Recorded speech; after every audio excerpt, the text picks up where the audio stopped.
All right, y'all. Welcome back to the show. It's Anti-War Radio. I'm Scott Horton. And I'm joined on the phone now by Mike Ludwig. Welcome to the show. Mike, how are you doing? I'm doing great. Thanks for having me. You got this great article at Truthout.org. Document reveals military was concerned about Gulf War vets' exposure to depleted uranium. Now, I want to ask you all about this, but first, please accept my apology for not having a bio ready here to read to everybody. Could you introduce yourself, please? My name is Mike Ludwig, and I write for Truthout, and I do environmental and political reporting. And we got contacted by Paul Sullivan from the Veterans for Common Sense. He was about to testify with this memo, and we decided to look a little bit deeper into the situation. All right. Well, and people might remember the name Eric Shinseki. He's the guy that got into the controversy before the Iraq invasion in 2000, I think it was early 2003, saying to the Congress that we would need hundreds of thousands of troops, and Paul Wolfowitz ridiculed him and said, no, we could do it with 5,000 or whatever. And now he's the secretary for the Department of Veterans Affairs. And so now go back in time to 1993 when he wrote up this memo. What's this memo? Well, this memo is, it kind of was going between the Department of Defense and was signed by Shinseki, and it basically says there was some concerns about people who might have been exposed to DU. And it kind of like, he signs off, at the time, he was a brigadier general. At the time, and he signs off on three orders.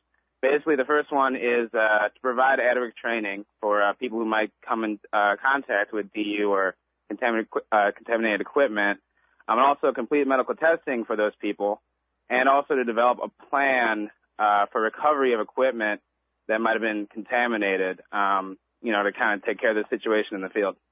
And so then they did all that, right? As far as we can tell, they didn't. And that was Paul Sullivan's, when he testified before Congress, that was his big issue, is that here's this memo saying that they recognized a potential problem and they recognized potential health and environmental effects of DU, and then they just didn't follow through. But no big deal, right? This stuff's harmless? Well, see, now, there's an information war going on out there about DU, and it all depends on who you talk to. But there is one thing that everyone can agree on, and that's the Veterans Affairs down to people who are straight up anti-war. And you can read about this on the Veterans Affairs website, that there are 250,000 veterans who suffer from a multiple array of illnesses and symptoms that don't have a specific diagnosis. What they call it is Gulf War veterans illnesses. And there's been research trying to link DU to these illnesses. There's been, research done independently. However, the way Paul Sullivan put it to me is that as far as government-sanctioned research, as far as the Department of Defense, they prefer a don't look, don't find policy when it comes to a connection between DU and this array of illnesses. Well, something that's always been puzzling to me is, and I guess, I'm sure I plead guilty to not having looked well enough. I don't know if you know, but I never could find any good scientists who could argue that here's what's happening and here's what we found and here's our science. There are lots of activists, of course, but it's possible that people would just get heavy metal poisoning. That uranium could be very poisonous for, having inhaled the dust from one of these self-sharpening, armor-piercing rounds or whatever. We could see that being problematic, getting it under their fingernails, something like that. But then there's the other question of, shooting off alpha particles and whether that's destroying people's chromosomes and this and that. And I can never find any real answers about this. Have you found any real answers? You know what? I've been looking, ever since I wrote this article, I've been looking all over to try to find some real answers. And, there is a spectrum, and it ranges from, the fringe to people who say that uranium is everywhere and is completely safe. And those usually scientists that work with the government.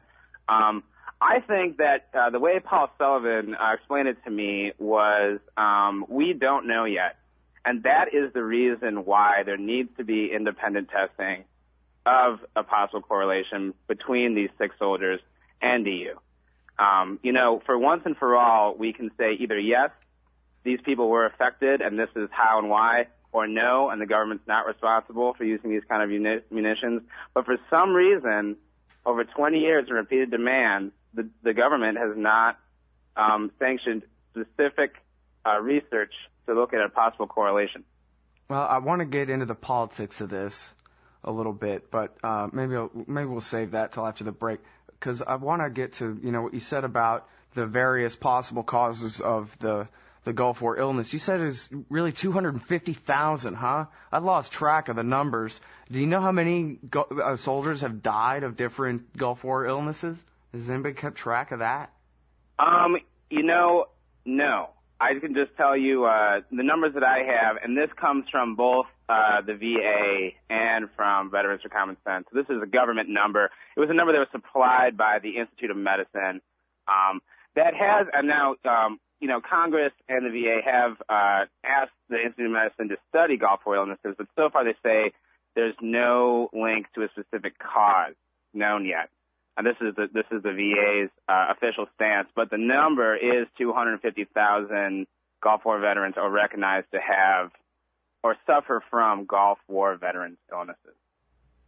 Well, and there are different suspects, as you mentioned, other than depleted uranium. I just saw it was recommended to me by a guest who'd written an article about what it's like to be in the Marine Corps.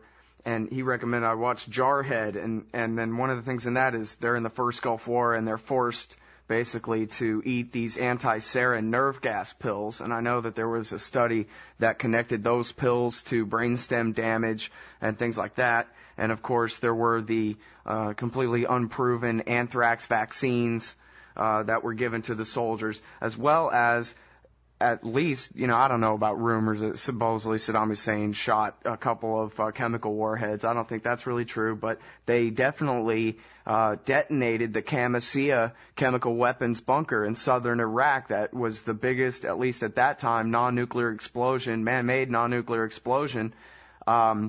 That was just TNT. It wasn't, napalm or some fancy implosion bomb or whatever. It was just a TNT bomb that created this giant mushroom cloud of poison gas that blew all over the troops. So no wonder the VA gets to say, oh, well, it's unproven what the cause is. It's because they treat the soldiers so bad. There's 4 at least right there off the top of my head, 5 different causes right there. Absolutely. I mean, war is an ugly business. There's a lot of poisonous things. There's a lot of deadly things involved. And, it's right. We don't have the science to completely say all 250,000 of these veterans are sick because of X or because of Y. But what advocates like Sullivan are pushing for is to more research to find out why. Because it's important that, whether it was, sarin nerve gas or it was DU or it was an amalgamation of all these highly dangerous and toxic things that our soldiers came in contact with. It's important that the government looks in to find out these causes so that these people can get the treatment that they deserve. So there's also a whole question here, which I don't think you really get to this in your article, but it's been in the news recently about a new study about the Iraqis. Of course, they're the ones who live in this battlefield covered with depleted uranium dust, et cetera, et cetera. And they're trying to compare their cancer rates to Hiroshima now, where we know there was a alpha particle problem there. Anyway, we'll be right back with Mike Ludwig from Truthout.org right after this. You can put the Liberty Radio Network on the air in your area. Visit broadcast.lrn.fm to learn how. Broadcast.lrn.fm. I'm about to have a nervous breakdown. My head really hurts. If I don't find a way out of here, I'm gonna go berserk. I'm crazy and I'm hurt. Head on my shoulder. All right, y'all. Welcome back to the show. It's Anti-War Radio. I'm talking with Mike Ludwig. He's a writer for Truthout.org. This article is called Document Reveals Military Was Concerned About Gulf War Vets' Exposure to Depleted Uranium. Again, Truthout.org. Now, can you please tell us, Mike, about the politics of this thing? You write about a group called the VCS. What's that? Yeah, the VCS is Veterans for Common Sense, and they're an advocacy group that has been involved in lobbying Congress over a lot of different issues. PTSD was one of them. They were instrumental in getting the new PTSD rules that recently came out, making it easier for veterans to get treated for PTSD. That's post-traumatic stress disorder. And they also were active in getting the government to agree to treat veterans suffering from the side effects of Agent Orange from their exposure during Vietnam. Oh, come on. That was a long time ago. They must have been taking care of the Agent Orange victims, all along, right?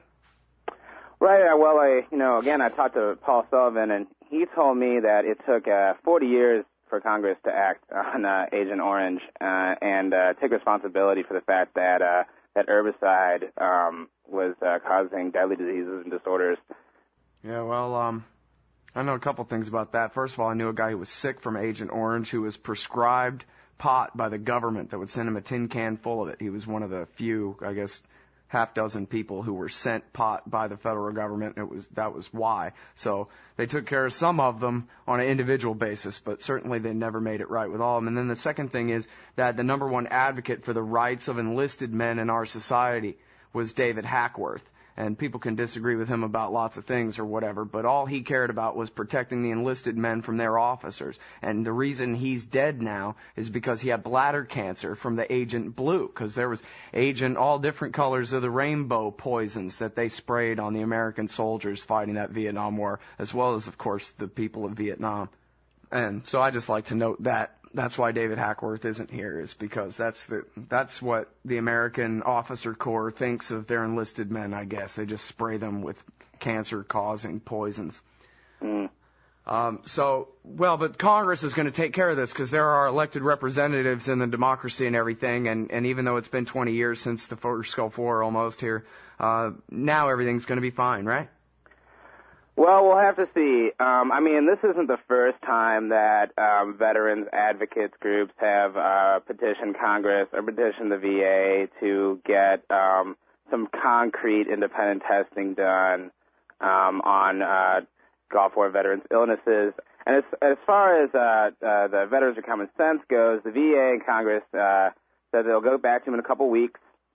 They often refer to studies they've done in the past, although Sullivan told me that they were disorganized and just not sufficient.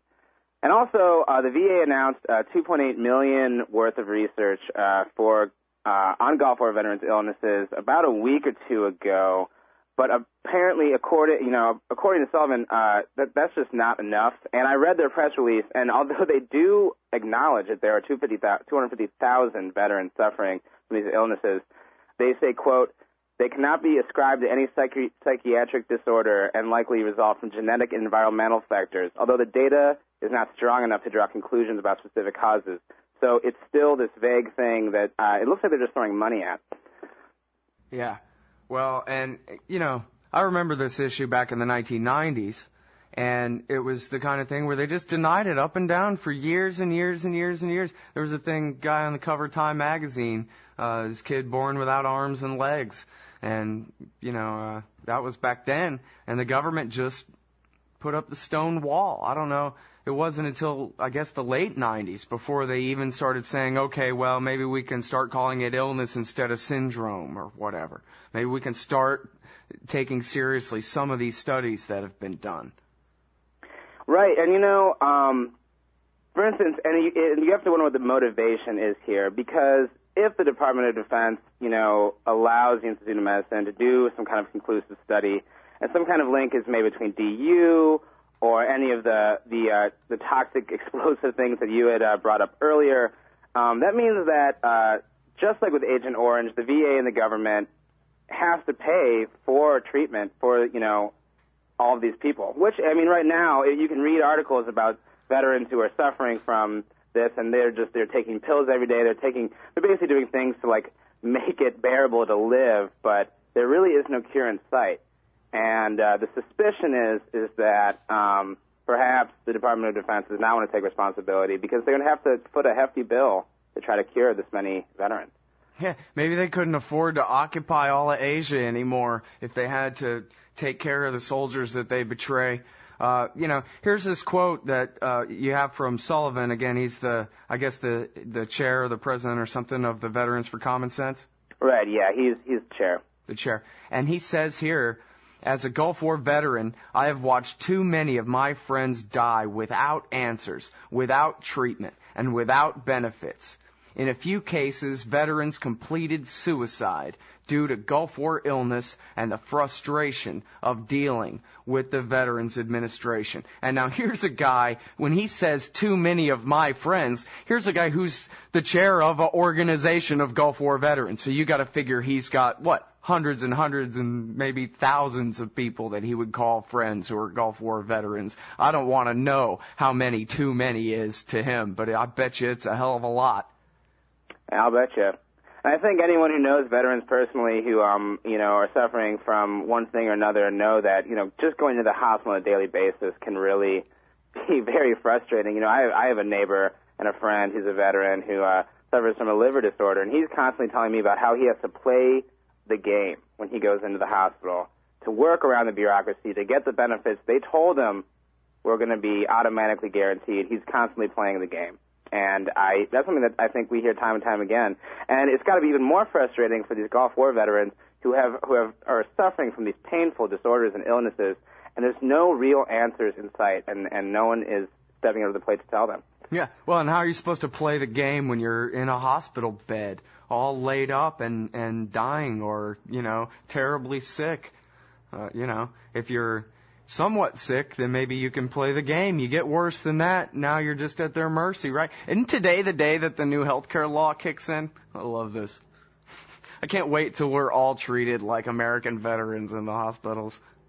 Right. It's interesting that you bring that up, because I recently talked to a nurse who works for VA in Brooklyn, and what she told me is that she loves the VA. I mean, she works for the VA, and she thinks that had the VA been given adequate funding, then it would be basically the poster child for socialized medicine in the United States, but it's underfunded. And I'm wondering if this same thing is going to play out with the new health care bill. The thing is about that, I guess, that, if there was unlimited money to spend on health care, then fine. But we see what their priorities are. They'll always spend more money on making, better equipment for killing people with and taking care of the people that they send to do the killing. And, I talked with Aaron Glantz about this the other day, too. He's, a broader subject of just, Veterans Affairs in general. And, he says that the Pentagon basically just treats these soldiers like trash. They'll use any excuse to get out of taking care of them that they can. Like those great articles by Joshua Coors about specialist towns benefits. Oh, you have a personality disorder, so you can just go kill yourself. We're not going to take care of you. And they really do treat these guys terribly. And, we all grew up seeing Vietnam veterans on the side of the road. We all somehow were convinced, I don't know, not we all, many, the society in general, I think, was convinced in 2002 and 2003 that it's just going to be different this time. George Bush and those guys, I talked to an Army guy who was a friend of mine who said, George Bush is doing some really good things for us right now. I don't need to hear any dissent from you. We're doing okay here. And the truth is that they don't care about their soldiers at all, do they? They just make it the lowest priority of all. Well, I mean, I think you got to follow the money. I think you got to follow, the strategic advantage, which is what people look for in war. I think the most recent example is $33 billion going to Afghanistan. We've been there for 9 years. That's been the headlines of the supplemental just passed. If we bring it back to 20 years ago, if we bring it back to this memo, here's a concern. Someone in the Department of Defense looked through some research and said, hey, we got to do something about depleted uranium exposure. We have to, provide training. We got to get people tested. And somehow this slipped through the cracks in favor of allowing the military a strategic advantage of using this heavy metal in their munitions, to pierce armored tanks and whatnot. So I think that is a good example of priorities. We have the advantage on the battlefield at the cost of our veterans, potentially. And I think, this is a good historical anecdote of how that works. Yep. All right. Well, thanks very much for your time, Mike, and thanks very much for your great journalism here. I really appreciate it. Well, hey, thanks for having me. Everybody, that's Mike Ludwig from Truthout.org. The article, again, is called Document Reveals Military Was Concerned About Gulf War Vets' Exposure to Depleted Uranium. And they forgot about it.